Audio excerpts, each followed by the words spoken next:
Məlum olduğu kimi, ölkədə 1 sentyabr tarixində parlament seçkiləri keçiriləcək. Seçkilərə hələ zaman olsa da, dairə və məntəqələrdə seçki hazırlıq işləri davam etdirilir. 46 saylı Sumqayıt 5-ci seçki dairəsində təqvim planına uyğun olaraq işlər aparılmaqdadır.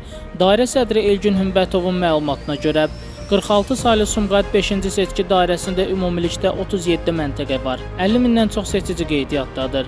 18 yaş tamam olanların sayı 90 nəfər, yaşı 80-90 arası olanlar isə 600-dən çoxdur.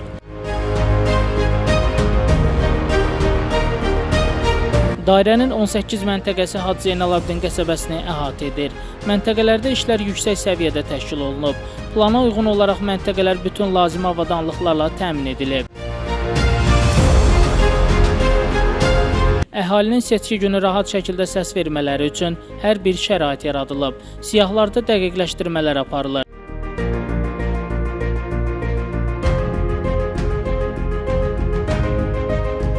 Bildirək ki, səsvermə mərkəzi seçki komissiyasının tələblərinə uyğun olaraq həyata keçiriləcək. Şəmstan Fikrətli, Elbrus İsmailov, Bugün informasiya proqramı üçün.